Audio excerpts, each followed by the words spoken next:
이 법표는 수행법표입니다. 수행은 실천하는 것이죠. 누구도 여러분에게 수행을 쥐어주지 못해요. 이건 부다께서도 못하신 거죠. 누구도 여러분에게 지혜를 쥐어주지 못해요. 여러분이 해야 될 것이고요. 부다께서도 우리에게 해줄 수 있는 것은 이렇게 수행해라라는 수행의 방법론만을 말씀할 수 있어요. 그걸 통해서 알아가는 것은 스스로 알아가는 거예요. 알아가는 걸 어렵게 생각할 필요는 전혀 없습니다. 여러분이 해야 될 것은 이런 지혜가 날 수 있는 마음의 조건을 만드는 것인데, 마음의 조건도 여러분이 못 만들어요. 여러분이 할 수 있는 것은 아주 미약하죠, 사실요. 여러분이 할 수 있는 것은 오직 알아차림만을 할 수 있어요. 여러분이 할 수 있는 것은 알아차림만을 할 수 있어요. 그러니 여러분이 해야 되는 것도 알아차림만 하면 돼요. 그리고 또 해야 되는 걸 꼽으라면 바른 견해를 일으키는 걸 할 수 있어요. 알아차림과 바른 견해. 이게 경전에서 붓다가 말씀하신 딱 두 가지예요. 경전에서 이것 외에 붓다가 무슨 말 하셨죠? 알아차림과 바른 견해 이외에 무슨 말 하셨죠? 알아차림과 바른 견해 빼고는 붓다께서 경전에서 한 말이 거의 없을걸요. 물론 붓다께서 연계된 이야기도 하셨고 여러 가지 이야기 하셨죠. 근데 그 모든 것이 알아차림과 바른 견해를 통해서 내 마음에서 이해되는 것이거든요. 여러분이 수행해서 해야 될 것, 행복한 삶을 살기 위해서, 이 순간 행복하기 위해서, 이 순간 행복하기 위한 법, 이게 바른 법이죠. 우리에게 바른 게 뭐예요? 붓다가 가르쳐서 바른 거예요? 내게 이익되는 게 바른 거예요? 붓다가 가르쳐서 바를까요? 내게 이익되는 게 바를까요? 당연히 내게 이익되는 게 바른 거죠. 이게 당연한 거 아닌가요? 내게 이익되는 게 바른 거죠. 내게 뭐가 이익되죠? 행복한 게 내게 이익되는 거죠. 물론 불교에서는 이걸 고통 없음이라 말하지만 표현이 좀 고루하죠, 사실은요. 고통 없음이라 말하지만 행복한 게 내게 바른 거죠. 행복하기 위해서, 고통 얻기 위해서, 내지는 고통을 줄이기 위해서 여러분이 해야 되는 것은 딱 두 개밖에 없어요. 알아차림과 바른 견해. 알아차림과 바른 견해, 이 두 가지를 양바퀴 삼아서 수행을 계속 해나가면요, 모든 조건들을 마음 스스로가 지가 맞춥니다. 마음이 스스로 맞춰가요. 내가 맞추는 게 아니에요. 내가 맞출 수가 없어요. 내가 맞추려고 그러면 벌써 틀렸어요. 왜냐하면 나라고 하는 것이 번뇌이기 때문에. 여러분이 행복하기 위해서, 고통을 줄이기 위해서 해나가야 하는 것은 딱 이 두 가지밖에 없습니다. 알아차림과 바른 견해. 그러면 알아차림과 바른 견해를 일으키는 게 어려운가? 이게 어렵다면 수행이 어려운 거죠. 이게 쉽다면 수행이 쉬운 거예요. 알아차림과 바른 견해를 일으키는 게 어려운가? 전혀 어렵지 않죠. 엉덩이 느낌이 있으면 엉덩이 느낌이 있다고 알면 돼요. 엉덩이 느낌이 있을 때 엉덩이 느낌이 있다고 아는 것, 엉덩이 느낌이 있다고 아는 것이라 하면 또 엉덩이 느낌이 있다고 아는 것에서 너무 의미 부여가 심해서 엄청 힘이 들어갈지 모르겠는데 그냥 엉덩이 느낌을 확인하면 그게 아는 거예요. 엉덩이 느낌이 있다고 확인되면 그게 아는 거예요. 소리 있을 때 소리 있다고 확인되면 그게 아는 거예요. 쉽잖아요, 이거요. 그리고 가끔 한 번씩 이거 자연 이치지. 지 스스로 일어나는 거지. 내가 안 들으려 해도 들리는 거지. 이런 의미에서 이거 자연 이치지. 이거 대상이지. 좋은 것도 나쁜 것도 아니지. 그냥 알아지는 거지. 자연의 이치지, 대상이지. 이렇게 해주는 거죠. 쉽잖아요. 이게 쉽다는 것은 수행이 쉽다는 거예요. 부처님 당시 때 문맹률이 얼마나 됐겠어요? 아마 거의 99%가 문맹 아닐까요? 글자를 모른다는 것은 사고력이 제한적이라는 것이 사실요. 글자가 우리 사고의 폭을 굉장히 넓히죠. 글자를 모른다는 것은 사고의 폭을 굉장히 제한해요. 한번 생각해 보세요. 우리 하루에 대화하면서 쓰는 단어가 얼마나 될까요? 내가 옛날에 듣기로 영어 회화를 불필요 없이 하려면 뭐 한 1000단어, 2000단어? 실제 생활에서 필요한 단어. 1000단어, 2000단어 정도 되면은 아주 능숙하게 불필요 없이 영어로 대화할 수 있다고 이렇게 들었어요. 말로 쓰는 단어는 굉장히 제한적이에요. 글로는 많이 쓰겠지만. 근데 문명 있는 사람들, IQ를 재면 얼마나 나올까요? 80 나올까요? 글자 모르는 IQ 측정도 힘들겠지만 글자를 모르는 사람들이 IQ가 개발될, 지성이나 지능이 개발될 그런 것이 굉장히 제한적이죠. 그런 사람들에게 가르쳐진 수행법이에요. 우리가 지금 하고 있는 수행이란 게 그렇게 우리식으로 표현해서 무식하고 머리 나쁘고 둔했던 사람, 그런 사람들에게 가르쳐진 수행법이에요. 그럼 이 수행이 얼마나 쉽겠어요.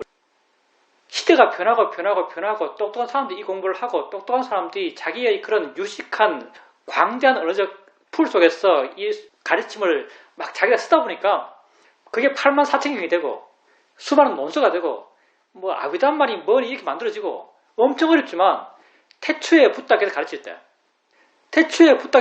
이게 얼마나 쉽게 가르쳤겠어요. 듣는 사람이 뭐 모르는 사람인데, 듣는 사람이 무식한데, 이 수행은 실제 실천적으로는 굉장히 쉬운 수행이에요. 알고 바르게 하는 거예요, 그냥. 근데 그 결과는 지혜고요. 그 결과는 행복이고요. 그 결과는 고통 없음이에요. 왜? 지속적으로 알고 지속적으로 바른 결을 일으켜 갈 거예요. 지속적으로 마음의 조건이 내가 맞추려 하지 않아도 지속적으로 마음의 조건이 좋아져 갈 거예요. 그 좋아져가는 마음의 조건 속에서 지속적으로 어떤 이해들이 생겨나요. 봄이 뭐다라는 이해가 생겨나요. 봄이 뭐다라는 이해가요, 아주 심오한 게 아니에요.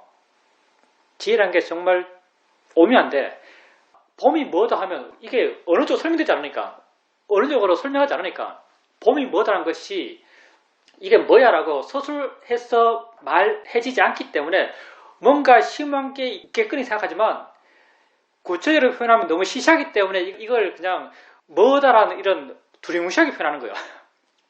우리 사회자께서 당신의 아주 깊은 죄가 생겼을 때를 묘사한 게 있어요. 하루는 목욕탕에 갔어. 명은 목욕탕은 야외죠. 목욕탕에 갔어. 바가지에 물을 터서 몸을 이렇게 물을 끼얹고 비누칠을 하려고 비누를 잡고 비누를 가까이 가져오는데 미얀마 비누가 냄새가 지독하거든요. 향이 지독해요. 이쯤만 가지면 냄새가 나요. 우리나라 비누는 이렇게 맡아봐야 은은한 향이 나지만 미얀마 비누는 이쯤만 가지면 냄새가 납니다. 순간 냄새를 맡았죠. 냄새 맡는 순간 사유도에게 아주 깊은 통찰의 지혜가 생겼어요. 그 지혜의 내용이 뭔가? 냄새는 코로만 맡을 수 있네. 이게 지혜의 내용이에요. 냄새는 코로만 맡을 수 있네. 냄새는 눈으로는 못 맡네. 귀로는 못 맡네 라는 것을 이해했어요. 냄새는 코로만 맡을 수 있다는 것이 사유도의 아주 깊은 통찰의 지혜의 내용이었어요. 이것 이해하기 위해서 얼마나 깊은 경전적 지식이 필요할까요? 이것 이해하기 위해서 얼마나 다양한 언어 능력이 필요할까요? 아무 필요 없어요. 이것 이해하기 위해서 필요한 건요, 계속적으로 알아갔던 마음, 계속적으로 알아차림을 해갔던 마음 속에서 형성되었던 좋은 마음의 조건들, 이 좋은 마음의 조건을 내가 알 수 있는가? 알 수 없어요. 나도 모르게 형성되었던 그런 좋은 마음의 조건 속에서 그때 이 좋은 마음의 조건 속에서 좋은 마음이 그 순간 비누의 냄새를 대상으로 일어났던 거죠. 그 순간 냄새에 있다는 게 뭔지 이해됐던 거예요. 냄새에 있다는 게 뭐구나, 이 존재라는 게 뭐구나, 이 순간에 알미라는 게 뭐구나, 뭐네라고 이해됐던 거예요. 이 이해가 언어적으로 표현돼서 냄새는 코로만 맡을 수 있구나라고 이렇게 표현됐던 거죠. 내용적으로는 전혀 심오하지 않아요. 근데 마음의 울림이 심한 거예요. 우리는 이걸 지혜의 깊이라고 표현해요. 마음의 울림이 심한 거예요. 그리고 그 마음의 울림이 갖고 왔던 결과가 대단한 거죠. 어떤 결과인가? 냄새로부터의 자유로움이요. 마음의 고통을 줄어들며. 근데 이런 결과를 갖고 오기 위해서 여러분이 해나가는 실천적 수행은요, 아주 단순합니다. 알고 바르게 알고 이거예요. 그러니 나를 사랑하는 여러분, 부탁께서 이런 말씀하셨어요. 너에게 만약 그 사람이 잘 되기를 원하는 정말 그 사람이 잘 됐으면 좋겠다고 생각되는 누군가가 있다면 그 사람에게 사념처를 가르쳐줘라. 우리가 지금 하고 있는 이 수행을 가르쳐줘라. 이렇게 말해요. 여러분이 세상에서 가장 잘 되기를 바라는 사람은 여러분 자신입니다. 세상에서 가장 잘 되기를 바라는 사람은 여러분 자신이에요. 여러분 자신에게 사념처를 가르쳐 주십시오. 여러분에게 사념처를 가르쳐 주는 것은요, 딴 것 아니죠. 사념처를 실천하는 겁니다. 사념처, 별것 아니에요. 그냥 내게 있는 걸 알아가는 것, 이게 사념처의 실천입니다. 느낌 있으면 느낌이다 알고, 소리 있으면 소리 있다 알고, 화 있으면 화 있다고 알고, 보면 본다고 알고, 그러면서 이게 자연이치지, 이게 대상이지, 이렇게 바르게 보려 하고, 이게 사념처를 실천하는 거죠. 수행에서 여러분이 해야 될 것은 아주 단순하다는 걸 아셔야 돼요. 아주 쉽다는 걸 아셔야 됩니다. 수행은 쉬운 거예요. 수행은 단순한 거예요. 그리고 여러분이 스스로 해나가는 이런 단순한 수행의 실천을 통해서 여러분 마음은 마음 내적인 스스로의 내적 조건 속에서 변해갑니다. 여러분 이 변화를 몰라요. 왜? 그 변화를 아는 마음도 이미 변했기 때문에. 변화를 아는 마음도 이미 변했어요. 여러분은요, 그 마음의 변화를 몰라요. 나도 모르는 변화 속에서 나도 모르게 이해가 생겨나요. 이해가 생겨도 이해 생기를 모를 수 있어요. 이렇게 여러분 마음이 변해가고 그 변화라는 것을 하나같이 알아지는 것으로부터 여러분을 자유롭게 합니다. 이러한 수행적 실천을 하십시오. 뭐 할 거예요? 이거 네이트 하는 말입니다. 도대체 나 뭐 하지? 내가 뭐 해야 돼? 생각해보면 수행밖에 없는 것 같아요. 정말 뭐 할 거예요? 여러분 삶에 뭐가 가치 있죠? 여러분 지금 벌써 인생을 평균 50년 이상 살았습니다. 여러분 인생을 벌써 50년 이상 살았어요. 50년 긴 세월이죠. 근데 50년 동안 내가 살았는데 내가 그렇게 열심히 산 것도 같은데 내가 살아왔던 50년 생에서 뭐가 가치 있지? 뭐가 의미 있지? 라고 하면 없을걸요? 여러분 삶에 가치 없어요. 50년 생에서 뭐가 가치 있지? 뭐가 의미 있지?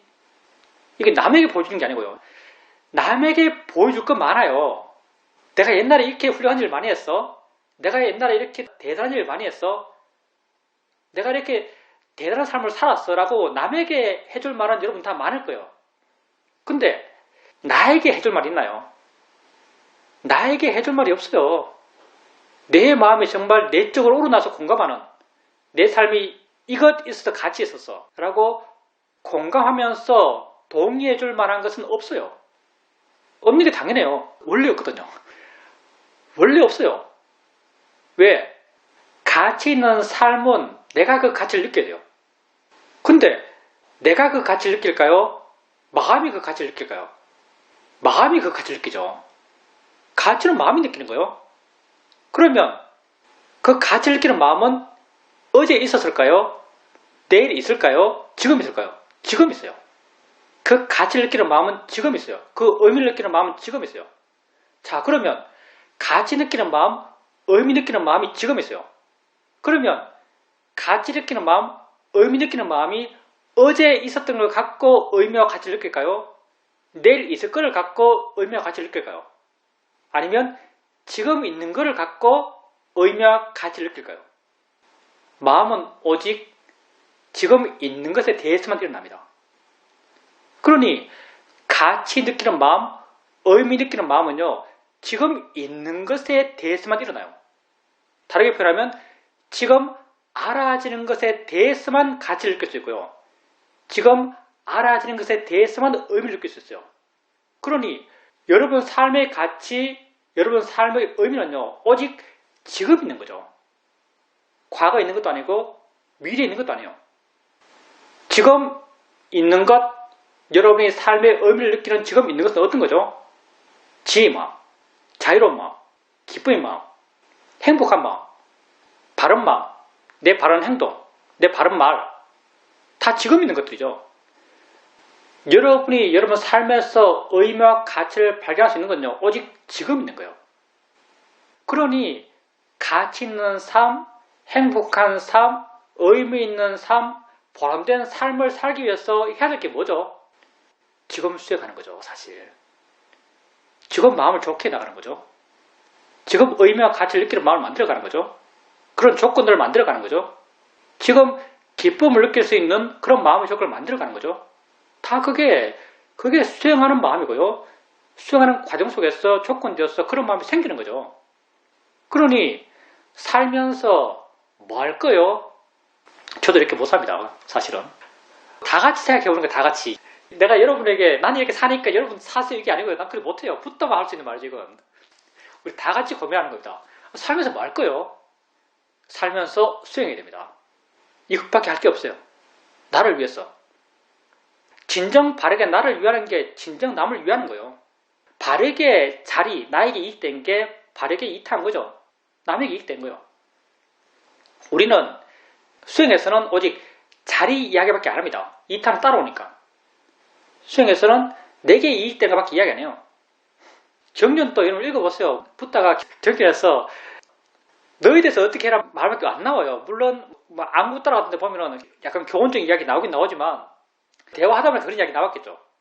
근데 좀 심각하다면 좀 이상한데 진지한 가르침의 내용 라울라께 이런 거 보면 진지한 가르침의 경우 가르치려고 포맷 갖고 가르칠 때 하는 말씀은 오직 나에 대한 이야기밖에 없어요. 여러분이 진정 여러분을 위한다면 가치 있는 삶을 살고자 한다면 의미 있는 삶을 살고자 한다면 해야 되는 것은 지금 이 순간 수행하는 거예요. 진정 바르게 사는 삶의 방식이죠. 이 순간 수행하는 여러분이 되시길 바랍니다. 질문입니다. 코로나가 끝이 나고 바깥 활동이 많아지면서 내가 나름 정해놓고 있는 수행 시간과 바깥 활동을 해야 하는 시간이 겹칠 때가 많습니다. 물론 이상적으로 생각해 본다면 내가 무엇을 하고 있든 그때 알아지는 것을 알면서 수행하면 된다라고 생각할 수 있습니다. 그렇지만 현실적으로 그건 잘 안됩니다. 바깥 활동을 하다 보면 수행을 놓치게 되고 마음이 들뜨게 되고 화가 있고 욕심이 있습니다. 이렇게 마음이 안 좋은 상태에 있다가 어느 순간 수행하지 않고 있다고 알게 되고 그리고 수행하려고 합니다. 그러면 갑자기 수행하려고 하면 순간 무엇을 어떻게 해야 될지 모르겠다는 생각이 듭니다. 그러면 스님께서 하신 말씀 가운데 알리하지 말고 알아지는 것을 알아라 라는 말이 있습니다. 그렇게 그 말을 따라서 수행한다면 내가 수행하려 하지 않아도 수행이 되는 그런 수행을 해야겠는데 그게 그렇게 쉽지 않습니다. 수행이 되도록 해야죠. 당연히 말은 맞는 말이에요. 근데 수행이 지 스스로 되기 위해서는요. 사전 단계에서 내가 계속 오래 내 노력을 많이 해나가야 돼요. 사는 사람이 물을 부르다 이 말하잖아요. 중생들도 사는 사람이 물을 부르다 그래요. 근데 수행에 국집한 사람, 법에 국집한 사람은 사는 산이 아니고 물은 물이 아니다 그래요. 근데 모든 걸 이해한 사람, 자유로워진 사람, 정말 지혜가 깊어진 사람, 이 사람은 다시 또 사는 산이요 물은 물이다 그래요. 이 과정을 겪는 거죠. 그러니 수행도 마찬가지죠. 뭐 수행 안 하는 사람들은 그냥 사는 게 이런 거지라고 대충 알고 살아요.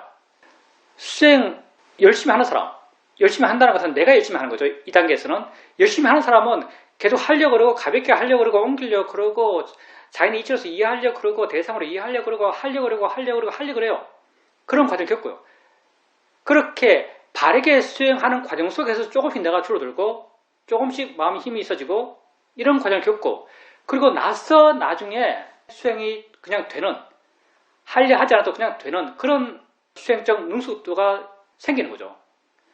그러니 그렇게 되기 위해서는 우선 열심히 해나가는 과정이 있어야 되고요. 이 수행에서 우리 수준에서 수행을 오래 했고 나름 수행에 좀 능숙해진 그리고 실제는 법이 뭔지 이해한 그리고 기본적인 어떤 통찰의 지혜가 있는 그런 수행자들의 경우 자기 마음을 확 끌어당길 수 있는 어떤 관념적 내용이 없을 때 그럴 때는 마음이 자연스럽게 수행합니다. 이 정도까지 돼요. 내가 꼭 봐야 될 것, 꼭 들어야 될 것, 꼭 이해해야 될 것, 꼭 설득해야 될 말들 이런 것이 없을 때 뭐 엄청 좋아하는 TV 프로 이런 게 없을 때 그냥 자기 안에 머물 수 있다면 외적 환경에 대해서 크게 신경 쓸 거리가 없으면 이런 상태에서는 자연스럽게 수행이 됩니다. 그리고 수행자님께서 수행해야지라고 했을 때 어떻게 수행해야 될지 모르겠다라고 말씀하셨는데 가장 기본적으로요. 알아차림이 있으면 가장 기본적으로 수행하고 있는 겁니다. 알아차리는 것이 있으면 수행하고 있는 거예요. 이것의 폭을 좀 넓힌다면 마음이 내 안에 있으면 수행하고 있는 겁니다. 마음이 내 안에 있으면 수행하고 있는 거예요. 그리고 일상의 삶 속에서 여러 가지 활동을 하기 때문에 이상적으로는 생활 속에서 수행하는 것이 이상적이지만 실제 그렇게 잘 못한다고 말씀하세요. 근데 일상의 삶을 사는 여러분에게 있어서 가장 수행하기 좋은 시간은 보통은 아침 같아요. 아주 대단한 사람들은 저녁도 되겠지만 보통의 바람을 갖고 있는 여러분이 일상의 삶 속에 수행하고 있다면요.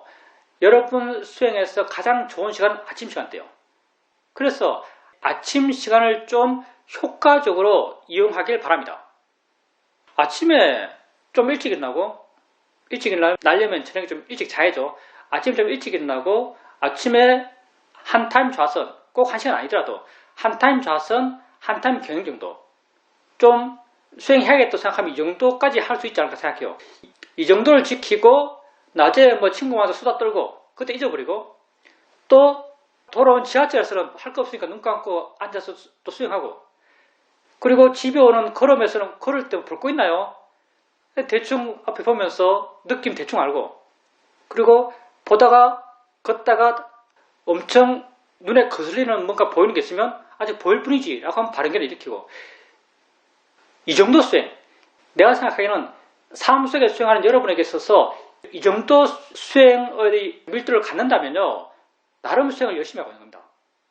그리고 이게 쌓이고 가면요 알게 모르게 마음의 조건이 좋아져가요. 우리 마음도 워낙 우리 마음에 대해서 잘 모르기 때문에 마음의 변화의 등락이 굉장히 심할 것 같지만 기본적으로 이 정도의 수행 스케줄, 수행을 잊지 않는 어느 정도의 수행을 매일 하는 이 정도를 지켜나간다면요 마음의 질이 잘 안 떨어져요. 물론 내가 느끼기에는 마음이 엄청 안 좋다 이렇게 느낄 수 있어요. 근데 실제로 마음의 조건이 잘 안 떨어져요. 그리고 이렇게 해나가다 보면 나도 모르게 마음의 조건이 좋아져가고 그런 나도 모르게 좋아진 마음의 조건 속에서 얘들이 나도 모르게 생겨나고 그렇게 조금 되어갑니다. 그러니까 아까도 말씀드렸지만 해야 될 것은 마음이 내게 돌아왔을 때 수행 안 했다가도 수행 안 하고 있다는 것을 발견했을 때 단지 그때 수행을 하려 하면 돼요. 수행한다는 것은 아까 수행자님은 알아지는 것을 안다 이렇게 말씀하셨는데 알아지는 것을 아는 것 물론 이게 중요해요. 근데 알아진 것을 안다 이 포맷 속에서 수행을 시작하려 하지 말고요. 좀 더 단순하게 알아진 것이 있으면 수행하는 거예요. 알아지는 게 있으면 수행하는 거예요. 알아진 것을 안다 하면 좀 복잡해져요. 시작할 입장에서는 복잡해져요. 그냥 알아진 것이 있으면 수행하고 있는 겁니다. 마음이 내 안에 있으면 수행하고 있는 거예요. 질문입니다. 요즘 살면서 아주 복잡한 문제가 있거나 어떤 결정을 해야 될 때 마음이 우왕좌왕할 때는 그냥 앉습니다. 앉아서 수행하는 것이 약간은 습관이 된 듯합니다. 그렇지만 이렇게 할 수 있는 것도 관심이 내게 있을 때나 가능한 것이고 마음이 들떠있거나 그 세상 일 자체에 완전히 마음이 몰입해 있게 되면 이게 잘 되지 않습니다. 그리고 앉아있다 하더라도 좀 답답한 느낌이 있습니다. 단순합니다. 마음을 자기에게 돌리는 거죠. 이걸 마음이 내 안에 있다 이렇게 표현하는데 표현상 문제예요. 마음이 내 안에 있으면 수행하고 있는 겁니다. 수행자님 같은 경우 수행을 오래 하셨으니까 수행자님 같은 경우 수행이라고 마음에 떠오르면 이미 수행할 수 있는 자세가 돼 있을걸요. 수행을 안 하고 있네, 수행을 잊어내라고 아는 순간 이미 마음이 수행할 수 있는 자세가 돼 있을 거예요. 그냥 돌아옵니다. 그렇게 시작하면 돼요. 그렇게 번뇌거리가 많을 때 좌선하는 것은 정말 좋은 일이에요. 왜냐하면 마음이 번뇌일 때는 번뇌는 번뇌를 추구해요. 괴로움은 괴로움을 추구하거든요. 근데 좌선하게 되면 기본적으로 어느 정도의 마음의 힘이 생기고요. 왜냐하면 고유함이 생기니까. 그 마음의 힘은 일어나는 것, 그 번뇌들을 볼 수 있게 되고요. 보면 객관적이 돼요. 객관적이 되면 번뇌 이외의 마음의 공간이 생겨나요. 공간이 생겨나고 여유가 생겨나요. 이 여유 있는 마음은요, 알아요. 뭐가 옳은지, 뭐가 바른지, 어떻게 하면 되는지, 어떻게 하면 안 되는지를 알아요. 그래서 조금씩 바른 방향으로 판단할 수 있게 되고, 바르게 말하고, 바르게 행동할 수 있게 되죠. 그러니까 수영의 말씀처럼 번뇌가 너무 심할 때 좌선한다는 것은 굉장히 좋은 습관입니다. 질문입니다. 손자, 손녀와 함께 있을 때 행동도 조금 번다하고 마음도 이런저런 마음을 많이 써야 합니다. 그때는 그렇게 수행하고 있다는 생각이 잘 안 듭니다. 내 스스로 수행하고 있다는 생각이 안 들지만 뭔가 아무것도 없는 것은 또 아닙니다. 마음 한구석에서는 뭔가 있는 듯이 느껴지는 것이 있습니다. 그런데 수영할 때, 물속에서 수영할 때는 몸은 번다하게 움직이고 있지만 마음은 수평선처럼 고요합니다. 어떻게 몸이 이렇게 번다하게 움직이고 있는데 불구하고 마음이 이렇게 고요할 수 있을까라고 생각해보면 그 원인은 알아차림 때문인 것 같습니다. 알아차린 것에 대해서 지속적으로 알아차림을 하고 있고 이런 알아차림의 결과로서 나를 향한 신심이 있습니다. 이렇게 알아차림을 통해서 마음이 좋아졌기 때문에 그런 번다한 몸의 동작 속에서도 마음은 아주 평온할 수 있는 것 같습니다.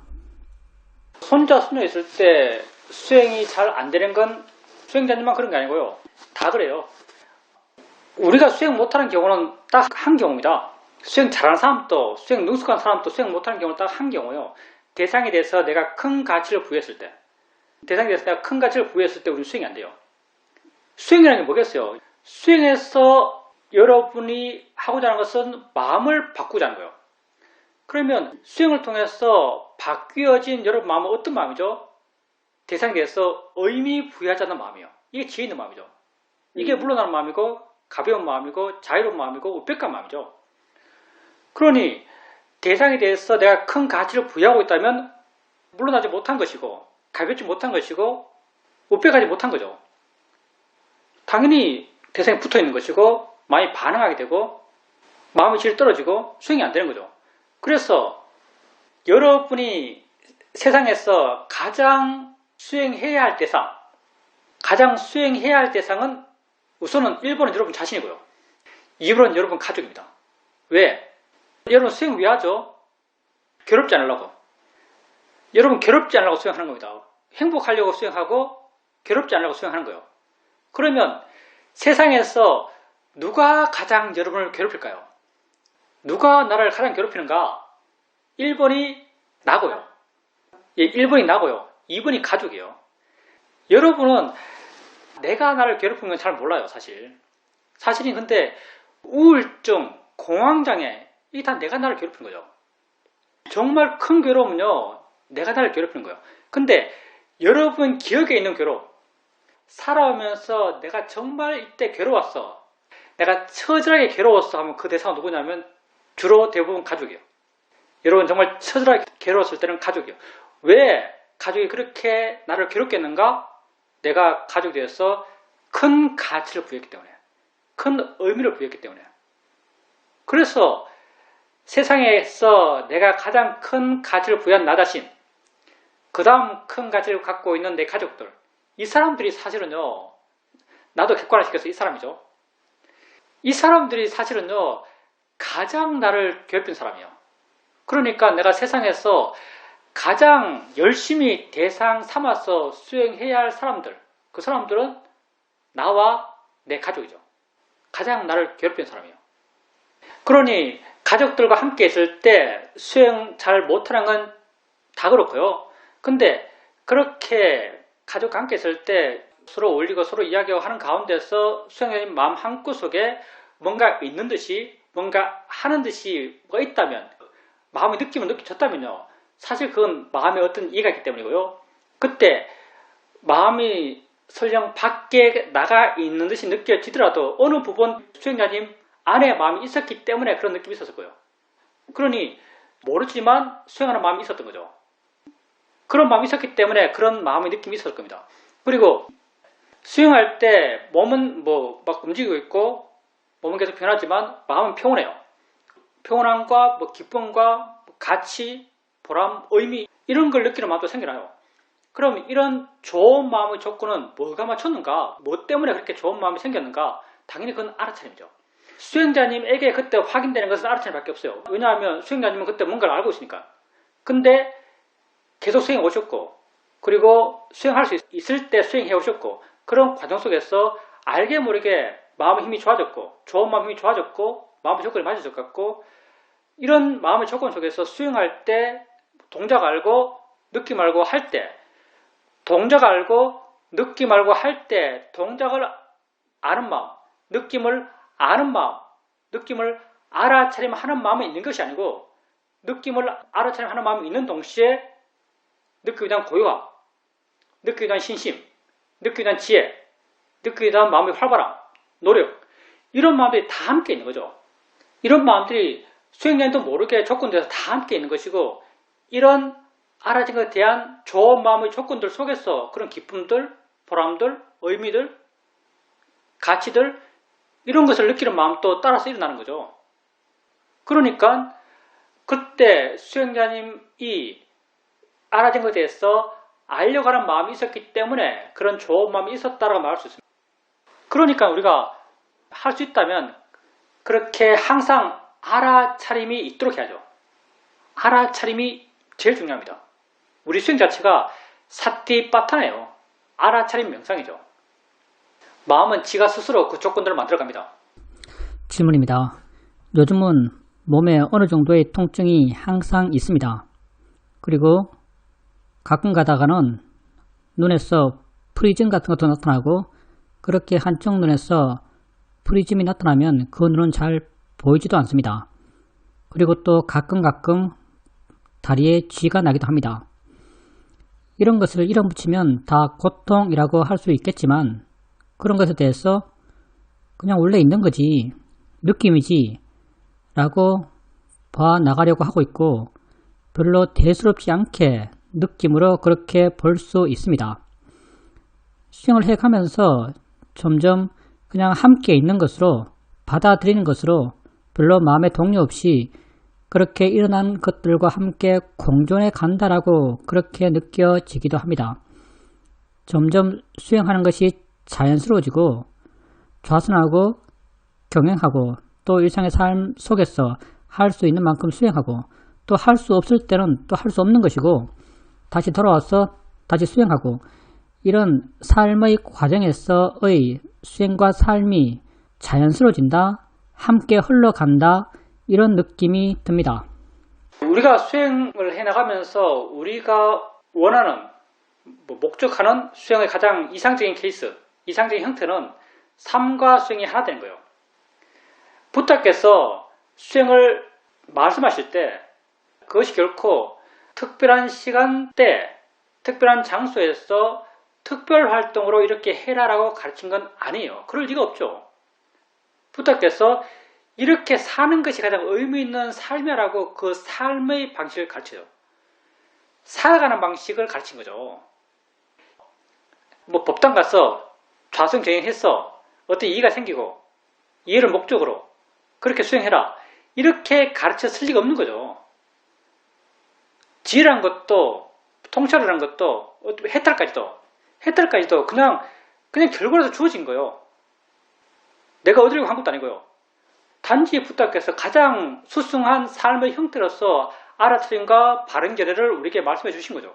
그리고 이런 알아차림과 바른견해로 살아가라라고 우리에게 삶의 방식을 가르쳐 주신 것이고요. 그러니 우리의 가장 이상적인 수행 형태라면 살아가는 것과 수행하는 것이 같아져 가는 거죠. 살아가는 것이 곧 수행하는 것이 되는 그런 삶의 형태가 가장 수행자로서 이상적인 삶의 형태라고 말할 수 있어요. 그래서 점점 수행이 특별 활동이 아닌 아주 일상적인 내 삶의 형태가 되길 바라요. 수행자님 금방 말씀하신 게 약간 그런 측면을 말씀하셨다고 생각됩니다. 뭐가 있든 부정적인 것들, 몸의 고통들, 눈에서 어떤 착시들, 착시란 말이 맞겠죠? 눈의 착시들, 지나는 것, 느낌들, 그런 게 생긴 것을 그냥 함께 있는 것으로 수용하는 마음으로, 수행하기 위해서 가장 근본적으로 필요한 마음 자세는요, 수용하는 마음이거든요. 수용하지 않는 마음. 수용하지 않는 마음이 왜 수용하지 못하는 마음인가? 수용하지 못하는 마음은 그것에 큰 가치를 부여한 마음이에요. 이게 없어져야 돼라는 것도요, 아주 큰 가치예요. 여러분, 수용하는 마음이 그것에서 큰 가치를 부여한 같이 느껴지는데, 말 자체가 수용한다, 받아들인다, 뭐 좋아한다, 사랑한다 이런 느낌을 갖게 되는데, 수용하는 마음은요, 수행에서 말하는, 우리가 말하고 있는 수용하는 마음은 거기에 같이 안 두는 마음이에요. 지는 있든지 말든지예요, 사실은요. 이게 우리가 수용하는 마음이죠. 지는 있든지 말든지 이런 마음이 수용하는 마음이죠. 그게 가치고 약한 마음이거든요. 그러니까 수행자님이 그렇게 몸에서 고통이 있고 착시가 있고 이런 것들에 대해서 수용하는 마음이 된 거죠. 사실 이렇게 수용하는 마음이 되기 위해서는 이미 마음에 그런 지혜가 있어야만 가능해요. 느낀다는 게 뭔지, 보인다는 게 뭔지, 그런 것에 대해서 지혜가 있어야만 그런 수용하는 마음이 되는 거죠. 왜냐하면 지혜의 마음이 만들어내는 것도 수용하는 마음을 만들어내거든요. 우리가 말은 되게 복잡하게 하지만요, 가는 길은 한 길밖에 없어요. 지혜가 만들어내는 마음이 어떤 마음이에요? 우백가의 마음. 우백가의 뭐죠? 물러나는 마음, 가벼운 마음, 부드러운 마음, 이런 마음이죠. 이런 마음이 뭐죠? 이런 마음이 수용하는 마음이에요. 그러니 그렇게 안 좋은 느낌이 돼서 수용하는 마음이 되다 보니까 당연히 훨씬 더 쉽게 그걸 대상으로 수행할 수 있는 그런 마음이 되는 거죠. 그리고 수행하는 게 자연스럽고, 알아가고 바른 견을 일으키고 있다고 알아가고, 또 실제를 알아가고 관심 갖고, 관심이 약하면 자연스럽게 질문하게 되고, 뭐가 있지? 질문하게 되고, 아는 거지? 라고 마음을 이해하고 성질에 대해서 한번 일깨워보고, 이렇게 해나가는 것이 조금씩 삶에 스며들게 되고, 그런 걸 통해서 조금씩 살아가는 것이 수행하는 것이 되어 나가는 거죠. 점점 그렇게 되어 나갑니다. 살아가는 것이 수행하는 것이 되어 나가요. 왜냐하면 여러분이 하고 있는 수행이 하면 할수록 할 게 없는 수행이에요. 반어적이지만 여러분이 하는 수행이 하면 할수록 할 게 없는 수행이에요. 할 게 없는 수행이라는 게 어떤 의미를 갖냐면요, 안 해도 되는 수행. 안 해도 되는 수행은 내 마음의 힘이 이미 강하기 때문에 안 해도 되는 수행이 돼요. 안 해도 되는 수행이 될 정도로 마음이 이미 강하면요, 수행 빼고 다른 것도 할 수 있어요. 이걸 뭐 나는 마음의 캐파가 넓어진다 이렇게 말해요. 마음 지가 스스로 하는 것에 대해서 영역이 넓어져요. 그래서 말하면서 수행할 수 있고요. 말하는 마음 말해요. 말하는 내용을 생각하는 마음 생각하겠죠. 근데 또 수행하는 마음 수행할 수 있어요. 마음의 영역이 넓어졌고, 수행 그 자체가 내가 크게 하려 하지 않아도 되는 수행이기 때문에, 책 읽으면 수행할 수 있고요. 당연히 걸으면 수행할 수 있고요. 설거지하면 수행할 수 있고요. 청소하면 수행할 수 있고요. TV 보면서 수행하는 것은 힘들걸요. 영화 보면서 수행하는 것, 이건 잘 안 될걸요. 이건 아무리 해봐도 안 되더라고요. TV 보면서 수행하는 것, 뭐 유튜브 보면서 수행하는 것 안 돼요. 이건 정말 우리가 잘 안 되는 영역입니다. 우리가 안 되는 영역에 있어서는 좀 절제할 필요가 있고요. 근데 일상적인 우리 삶의 내용 가운데서 그것 하면서 수행하지 못한다는 것은 별로 없어요. 사실은요. TV 안 보면 살 수 있잖아요. 유튜브 안 보면서 살 수 있을걸요. 영화 안 보면서 살 수 있습니다. 해야 된다면 절도 있게 하고요. 중요한 건 절도배 절도. 해야 된다면 절도 있게 하고요. 그렇게 수행에 능숙해지면서 마음이 커져가면서 삶의 내용은 삶의 내용대로 충실하게 살아가면서 수행은 또한 수행대로 충실하게 할 수 있습니다. 왜? 수행에서 점점 할 게 없어지니까. 그렇게 되어야만 알아차림이 이어져 갈 수 있어요. 정말 알아차림을 내가 하려 해서 되는 알아차림이라면, 내가 하려 해야만 되는 알아차림이라면 알아차림이 이어질 수가 없습니다. 그리고 삶과 조화될 수가 없어요. 왜냐하면 삶의 내용이 드러나면 수행을 못할 테니까. 삶의 내용이 중요하면 수행을 못할 테니까. 그렇게 수행을 해가면서 내가 살아가는 것이 수행하는 것이 되어 나가는 것은 아주 자연스럽고 우리가 지향해야 할 수행의 형태죠. 질문입니다. 저는 우리가 이 법에서 하고 있는 이야기들이 참 합리적이다, 과학적이다라고 생각하고 있습니다. 부처님께서 18개로 세상을 설명하십니다. 안입이 설신 의에서 느낌과 상이 일어납니다. 전 5근에서 일어나는 상은 분명합니다. 모양, 소리 이런 것들이 분명한 상의 작용으로 이해됩니다. 그런데 의근에서도 상의 작용이 일어날 텐데 라고 생각했고 생각해 보니까 내가 배고플 때 뭐 먹고 싶다라는 생각이 납니다. 이게 상의 작용입니다. 피곤할 때 쉬고 싶다는 생각이 납니다. 이것 또한 상의 작용입니다. 그리고 이렇게 상의 작용이 일어났을 때 쉬고 싶다는 마음이 일어났을 때 그 마음을 알 수 있습니다. 알게 되면 이 마음을 따를지 말지에 대한 판단이 생기고 상황 따라서 그 말을 안 따를 수도 있습니다. 이렇게 상이 일어나서 그걸 알 수 있고 그것을 알게 되면 나에게 선택의 기회가 생기는 것 같습니다. 우선 수행자님이 자기가 일어나게 돼서 이게 뭘까? 이게 관념이지? 이게 전 5근이지? 이런 관념들이 여기서 이렇게 일어나는 거지? 이렇게 작용하는 거지? 라고 하면서 자기가 일어나게 돼서 관심을 갖고 거기에 대해서 생각해보고 그 생각과 더불어서 일어나는 것을 계속 알아가고 알아가고 더불어서 그런 약간 사유적이지만 사유적 이해를 전개해 나가는 것은 굉장히 좋아요. 당연히 그게 수행하는 거죠. 수행하는 건데 이건 이론적이지만 난 이건 전혀 안 중요하게 생각하는데 말은 해야죠. 우리가 눈을 볼 때 보여준 것이 그 보는 마음이 있어요. 보는 마음은 이게 안 그래서 일어나요. 보는 마음은 안 그래서 일어난다고 말을 해요. 근데 보고 나서 저게 벽이구나. 저게 벽이구나로 알아요. 벽이라는 관념이 생겨나요. 그러면 벽이라는 관념은 눈에 생기는가? 수행자님 말씀은 벽이라는 관념을 눈에서 생기는 거라고 이렇게 말씀하실 것 같은데 벽이라는 관념은 사실 의근에 생기는 거예요. 사실요. 의근은 복잡해요. 사실. 의근은 좀 복잡한데 전 5근에서 생기는 마음은요. 식밖에 없어요. 내가 이해하고 있는 이론은 그래요. 식밖에 없어요. 그러니까 그 이외의 모든 마음은 다 의근에 생기는 것을 내가 이해하고 있고요.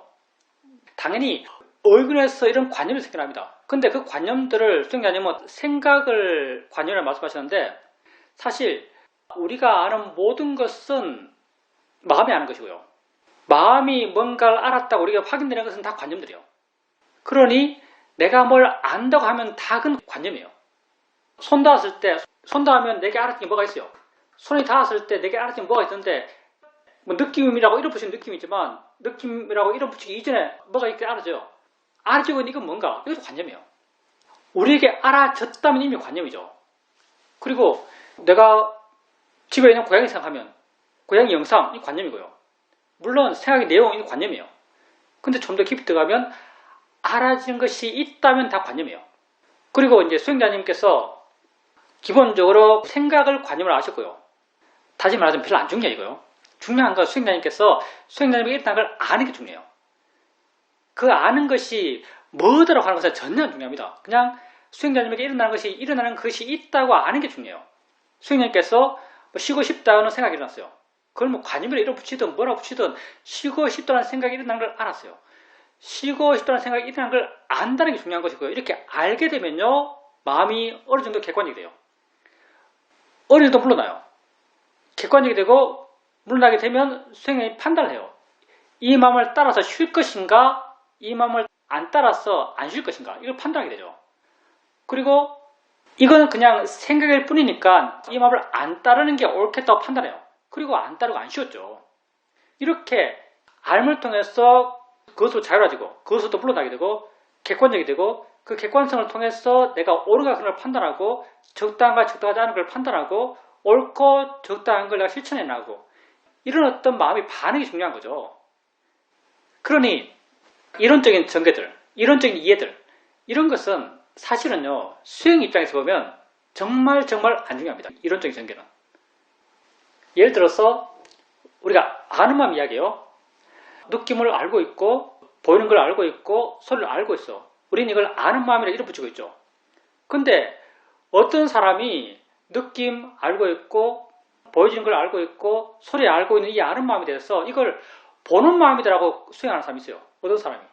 이거 보는 마음이야. 내지는 이게 알아차림이라고 수행하는 사람이 있어요. 이걸 아는 마음이라고 알지 않고 이걸 알아차림이야. 이게 사띠야라고 그렇게 수행하는 사람이 있다고 한다면 이 수행하는 사람 이론적으로 수행을 잘못하고 있는 거죠. 아는 마음인데 식인데 사띠는 행이거든요. 아는 마음은 식인데 이걸 행으로 알아가는 거예요. 색수상 행식에서 사띠는 행에 들어가요. 이론적으로 완전히 잘못하고 있는 거죠. 근데 어떤 사람이 아는 마음, 식을 알아차림이야, 사띠야 하면서 그걸 사띠로서 사띠라 이름 붙이고 그걸 알아가요. 그러면 이렇게 알아가는 수행자가 어떤 수행적 오류에 빠지는가? 이 수행자는 아무런 수행적 오류에 빠지지 않습니다. 왜? 이름은 그렇게 붙였지만 보고 있는 건 그거거든요. 이름은 그렇게 붙였지만 보고 있는 건 대상을 알고 있다는 거예요. 보고 있는 건 대상과 함께 있는 무엇이요? 그러니까 이름이 중요한 게 아니에요. 이름은 뭘로 붙여도 상관없어요. 이론적으로 그걸 어떻게 설명해도 상관없어요.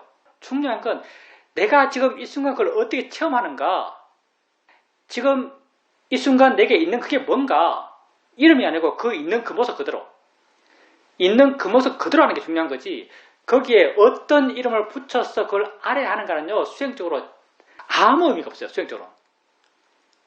그러니까 이론적으로 그걸 어떻게 설명하는가 별로 안 중요하고요. 중요한 건 내게 지금 있는 걸 이게 있구나라고 알아가는 것, 이게 중요한 것이고요. 있구나라고 알게 되면 자연스럽게 그것부터 많이 물러나게 되고요. 물러나게 되면 마음이 여유가 생기고요. 여유가 생기면 바른 판단할 수 있습니다. 알아차림은 우리에게 판단할 수 있는 기회를 줘요.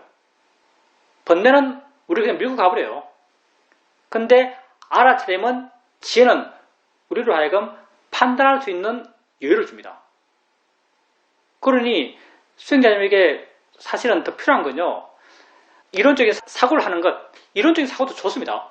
이론적인 사고를 하는 걸 좋아하시는데, 이론적인 사유도요, 가급적이면 지금 이 순간 수행자님이 체험하고 있는 것에 사유하는 것, 이걸 추천해요. 지금 이 순간 수행자님이 체험하고 있는, 수행자님에게 알아진 것에 대해서 사유하는 것, 이게 사실은 법에 대한 조사죠. 법이라고 하는 건요, 법이라고 하는 것은 지금 있는 것이에요. 지금 있는 것에 대해서 생각하는 것, 조사하는 것, 이게 법에 대한 조사죠. 그리고 지금 있는 것에 대해서 사유하고 생각하게 되면요, 그 있는 것에 대해서 마음에 관심이 생겨나요.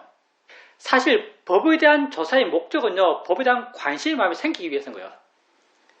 법에 대해 조사하는 마음의 목적은 법에 대해서 관심 있는 마음이 되기 위해서 법에 대해 조사합니다. 법에 대한 조사는요, 법에 대해서 어떤 해답을 얻기 위해서가 아니에요. 관심이 목적이에요, 사실요. 그래서 법에 대해서 사유한다면 지금 수행자님에게 알아진 것에 대해서 사유하고 조사하는 걸 추천하고요. 그리고 수행자님이 실천적으로 더 비중 있게 해나가야 되는 것은 지금 있는 걸 알아가는 것이고요.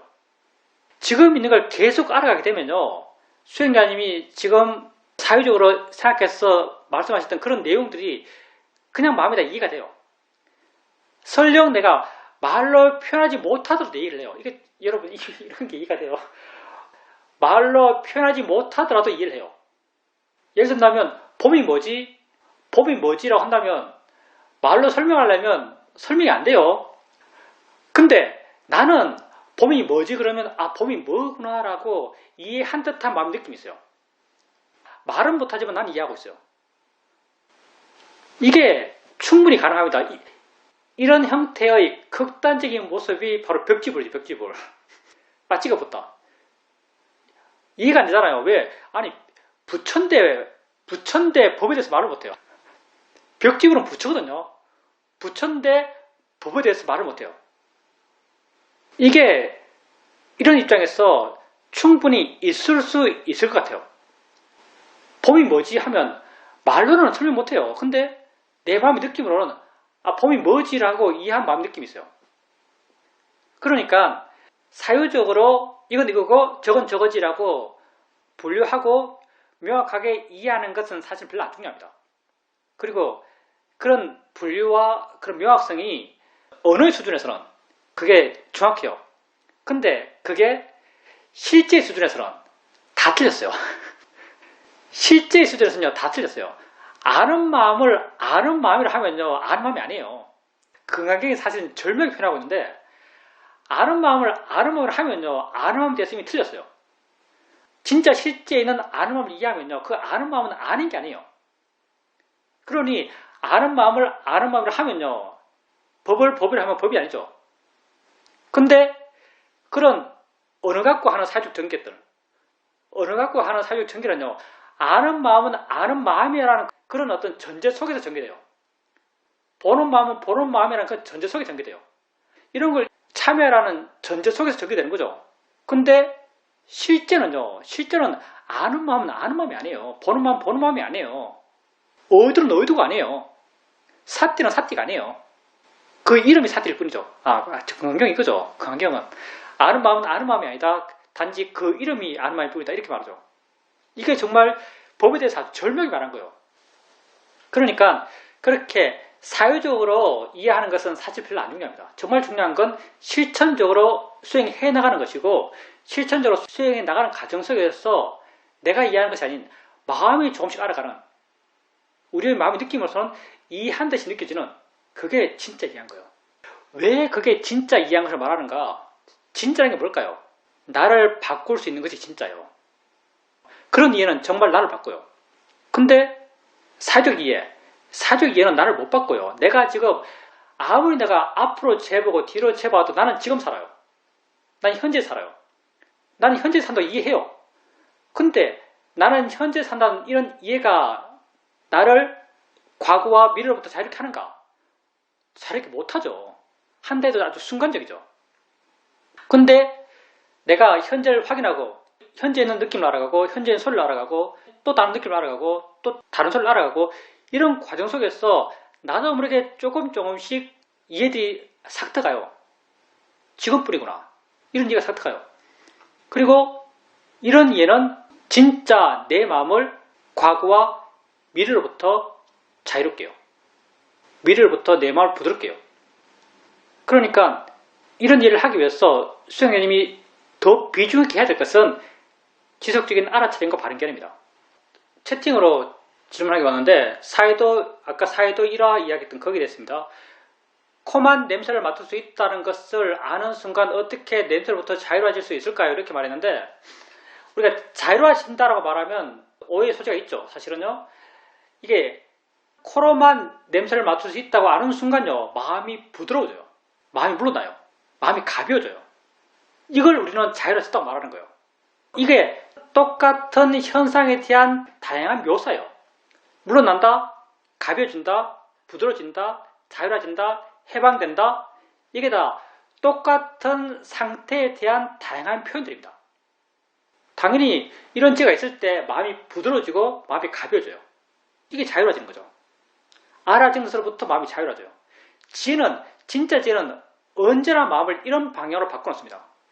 여러분 수행하십시오. 이게 이기적인 우리가 정말 나를 위하는 거예요. 이기적인 우리가 정말 나를 위하는 것, 이게 이 순간 현재 수행하는 겁니다. 수행하는 사람이 가장 잘 사는 사람이죠. 왜? 현재 기쁨과 현재 보람이 있으니까. 진짜 보람과 진짜 기쁨이 있는 거예요.